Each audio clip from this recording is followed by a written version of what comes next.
De-annexation. Why more communities are breaking away from city governance. De-annexation is the legal process by which a community separates from a city or municipality, reversing previous annexation decisions.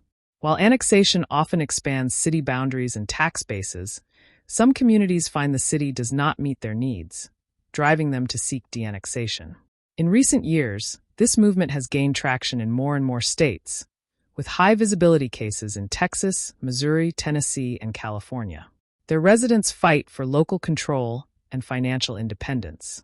De-annexation can share many characteristics with two other types of separation.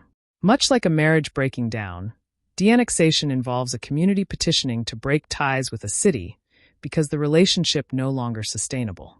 Just as in divorce, residents may feel they are paying too much in city taxes and receiving too little in city services.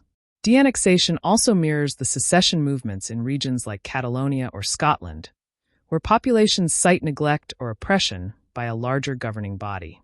However, unlike secession, recent de-annexation in the U.S. rarely involves a complete cultural or ideological break. It's more about governance and service provision. That is not to say that cultural and ideological issues are never grounds for de-annexation. Poland is an excellent example of that.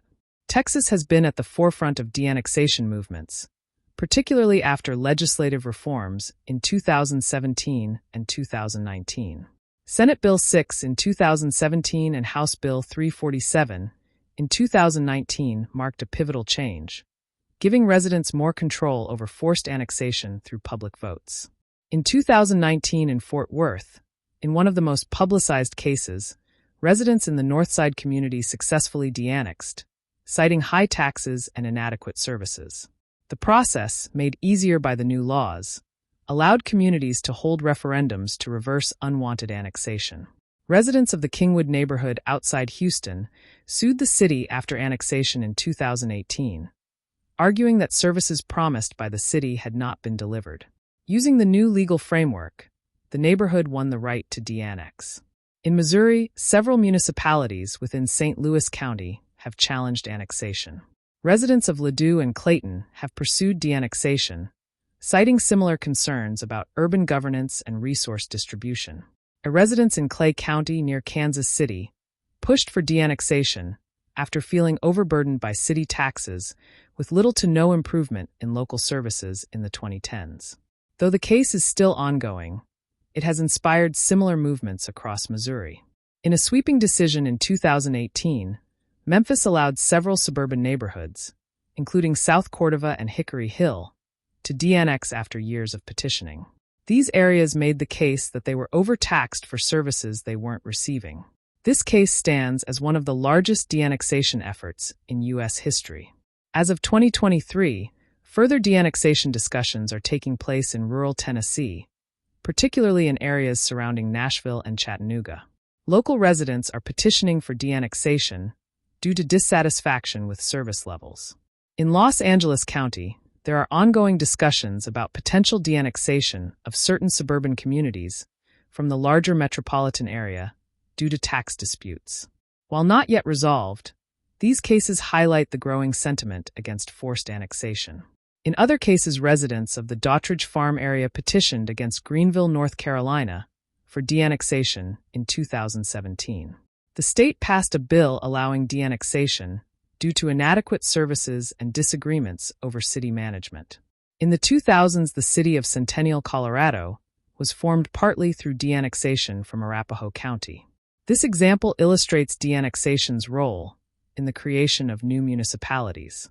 Parts of Oakland Township in Michigan in the 2010s fought for de-annexation, seeking to separate from Rochester Hills over tax disagreements. While the effort wasn't successful, it highlights how financial disputes often drive these efforts. Recently, some communities in San Diego County have sought to de-annex from larger city areas for more local control, but strict California state laws have made these efforts difficult. Several communities in Miami-Dade County, including Doral and Palmetto Bay, explored de-annexation, especially in suburban areas where residents feel neglected by city services. Residents of certain Atlanta suburbs have looked into de-annexation, but the state's strict legal framework makes it difficult for these efforts to succeed. Several small towns in Alabama have faced de-annexation movements due to dissatisfaction with city governance and services. De-annexation is not without obstacles. Legal and political resistance from cities is common because de-annexation threatens their tax base and can complicate governance. Cities argue they invest heavily in infrastructure, such as water systems and road maintenance. Losing an area can mean lost revenue, but continuing obligations. And local politicians often resist de-annexation efforts, as it reduces their control and revenue stream. In some cases, political leaders can attack the movement as detrimental to the city's cohesion or claim de-annexation is based on selfishness. The more politicians feel personal ego or loss of status are at stake, the more likely it is that they would resort to going on the offensive against the citizens. In the Fort Worth case, the city government fought de-annexation, citing financial losses. However, local residents prevailed by showing they could maintain necessary services independently. In some cases, rather than going through full de-annexation, communities have negotiated settlements with cities. These settlements might involve reduced taxes. Cities have lowered tax rates in annexed areas to appease residents and prevent de-annexation. And some cities promise better services, like faster emergency response or improved infrastructure, to address the needs of annexed areas. For example, in Memphis, while some neighborhoods de-annexed, others chose to stay after the city improved services in exchange for continued inclusion. De-annexation is gaining momentum in the United States, especially as residents demand more control over their communities and local governance. Although complex de-annexation movements reflect a growing trend towards autonomy and self-determination. With legislation in states like Texas and Tennessee making it easier, we're likely to see more communities explore the de-annexation option in the future.